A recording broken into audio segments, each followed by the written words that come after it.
What's going on, Nerd Army guys? Welcome to the newest episode of Nerdsmerized. Today, guys, we are going to be continuing our journey into the world of Game of Thrones. Today, we're going to continue with season number 3, episode number 8, titled Second Sons. So without further ado, let's get right into this one, guys. So Arya wakes up, asleep, the hound's passed the fuck out. She grabs this big ass rock, she's going to crush this scarred motherfucker's face. And he's like, girl, you got one fucking shot. You don't kill me, I swear to God, I'll cut your fucking hands off. I can still return you just fine with no hands. And she backs down. I'm like, oh shit. Come on, Arya, just fucking kill him.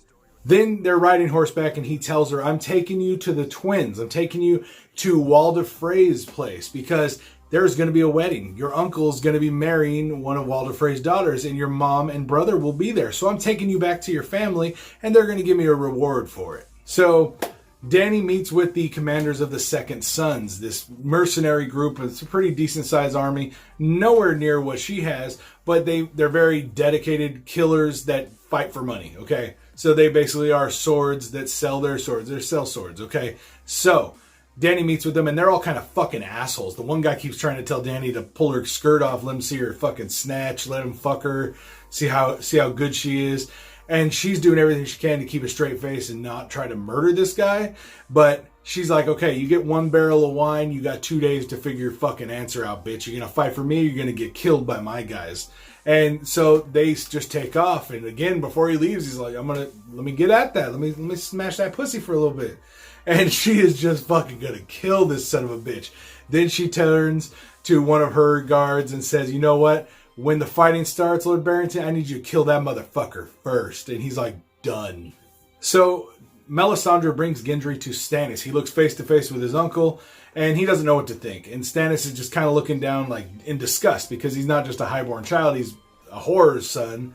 And so he's kind of just not into it. But then Melisandre tells the people, like, hey, go get him bathed and cleaned up and give him a room. And then as he leaves, Stannis asks him, like, why the fuck are you doing this? If your intention is to kill the boy and sacrifice him, why are you taking all the time to bathe him and clean him? He's like, you can't show a lamb the blade before you slaughter him. You gotta sneak it in. And I'm like, this bitch, this stupid red fucking hooded bitch.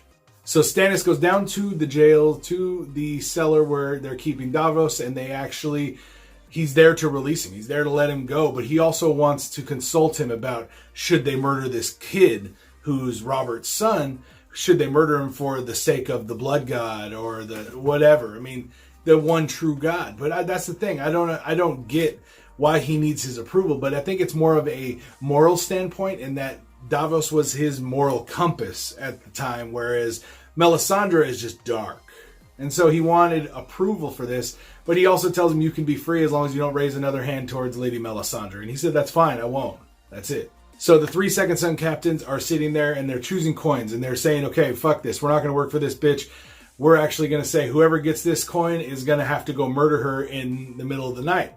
So whoever gets this coin is going to have to go murder this bitch in the middle of the night. So they go and they choose coins and the youngest, like, prettiest looking one, it was like, all right, cool, I got this. And I'm like, this motherfucker's going to kill Dany. Why would you kill her? So Tyrion does his best to put Lady Sansa at ease and kind of ensure her, you know what, no matter what happens in our marriage, I will never hurt you. I promise you I will never hurt you.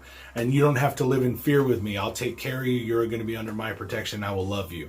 And I will never hurt you, I swear. I mean, that's a good thing. That's the kind of person Tyrion is. And I enjoy that about the character. So Marjorie goes up and calls Cersei's sister. And then so Cersei's like trying to hold in her anger, and you can see she's just filling with rage. Her eyes are full of fire and shit. And she tells her about this other lords in this other house that used to exist. And she's like, they used to be the number 2 strongest and richest family in the world. And where are they now? And she's like, they're dead. Yeah, well, they're dead, bitch. All right, call me sister again. You're going to join them. I'm like, oh, shit. She has huge fucking testicles that hang out of her dress. I swear to God. So it's wedding time for Tyrion and Sansa. They're about to get married. And the shitty part is because Joffrey cut off Ned Stark's head. Joffrey walks out and says, well, since your father's dead, yeah, I'm going to be here as the father of the realm and give you away to your husband. to your groom. So they walk down this little doorway, walk through the corridors, and you know what? Joffrey's just got this smirk on his face. Sansa looks miserable. They get up there, and he drops her off to Tyrion. Tyrion has a stool right there, so he can put his cloak of protection over Sansa. So as Joffrey's walking away, he grabs the stool and carries it down, and no one's going to say anything to the king. But you know what? Tywin gives him this look like, motherfucker, I'm going to cut your dick off, son. Put that shit back. So he just drops it and walks away like it's no big deal. So Tyrion can't reach. He's too short to put this cloak over Sansa. So everyone's giggling. And Tywin just looks around. He's like, no. And like they all just fucking shut up all scared. And it was great. But then Sansa bends down. They get the cloak on him. They become man and wife. And it's a cool ceremony. It's a pretty ceremony. But yeah, Sansa's not happy. Tyrion's extra pissed, and I hope Tyrion is the one that kills Joffrey. I really do. I hope Joffrey dies, and I hope Tyrion does it. All right, so then we see Melisandre seduces Gendry. Okay, so she gets Gendry all hard and gets him, starts fucking him, and I'm like, holy shit, this bitch is doing it. And then Stannis and Davos come in as she got him all tied up. She's putting leeches on his chest to pull his blood out because she said the king's blood is inside him. So she got his blood pumping, fucking put leeches on his chest, and she's pulling the blood out. Stannis takes those leeches, throws them into the fire, making prayers and saying names of people that he wants done, like usurpers, people that took his crown. And he is fucking Joffrey, fucking all these motherfuckers. And I'm stoked. Like, I can't wait what's going to happen from this. I want to see.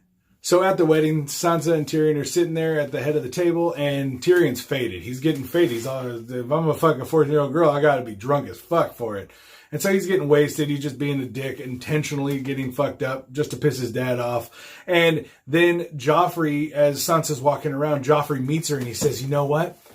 Yeah, once my uncle passes out, I'll just come into your room and I'll have my guards hold you down and I'll fuck you. We'll take our turns. And I'm like, what the you little son of a bitch. I would stab him and cut his balls off and feed him to him. So then Joffrey comes down. He's trying to get everyone to go see them off to their room to go fuck and all this other stuff. And Tyrion pulls out a knife, stabs it in the table, says, no! And he threatens to fucking murder Joffrey. And I love it. Tywin stands up and kind of backs him up and says, you know what? He's really drunk. It's his wedding day. He did not mean it, my lord. No, fuck that. He meant every fucking word. I am right there with you. I'm going to kill him too. So they get to their room and Sansa starts to take her dress off. She's starting to get undressed and Tyrion says, no, I can't do this. I will not share your bed until you invite me into it. So he sleeps on the little armoire, little side seat, and she goes to bed. So the young pretty guy from the Second Sons, Dario Naharis, he actually shows up, sneaks into her tent, and is right there when she's in the bath. And Dany is butt naked in the bath. He shows up with a bag, drops the bag, and the two heads of the other fucking captains for the Second Sons are right there in the bag. The heads roll out, and he's this is me swearing my life and the Second Sons to fight for you.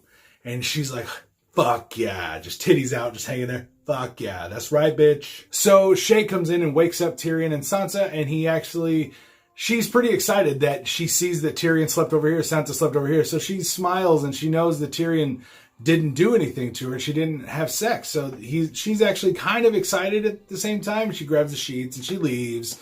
It's like, but you can see she's got a pip in her step because she knows her man didn't fuck this little girl, regardless of what daddy says. So Samwell and his little family find a little cabin out there and they start to go set a fire inside, and he's taking care of the baby while the woman sets the fire and she's getting it all set up. And then all you hear is all these crows outside, just, rah, rah, just going crazy outside. Blackbirds everywhere squawking. They're all on this one tree with a fucking face on it. Now, he goes outside to check on what it is, and he sees a White Walker off in the distance, all right? So he pulls his sword out. He's getting ready to go fight this guy because he's the only defense this little baby that the fucking White Walker's coming to fucking eat is going to get. Like, so he pulls his sword. He tries to fight him. The White Walker pimp slaps Sam the fuck out of the way, starts walking up towards him. Sam pulls out the only other weapon he's got, and he fucking pulls out that black knife that he found that was an ancient knife, and it looks like it's like hand carved. It's fucking bad looking. He runs up, he stabs this motherfucker in the back, and this motherfucker turns to dust. Samwell just killed a White Walker. Holy fucking shit. I could not believe it at first. I was like, what just fucking happened? Holy fuck. It must be something special about that blade. But guys, let me know your favorite part of this episode. Me personally, I would have to say Sam taking down a White Walker would have to top my list. If not, having the motherfucking leader of the Second Sons murder the other two leaders so he dedicates everyone to Dany. That's hardcore too. Let me know your favorite part of this episode down in the comments down below, guys. Make sure you guys subscribe to the channel to keep up with all the Game of Thrones videos we're going to be putting out. And make sure you guys keep up with everything else we put out every week, guys. I'm Andrew. You have been watching Nerdsmerized. Join us next time for more Game of Thrones. All right, guys. Peace out.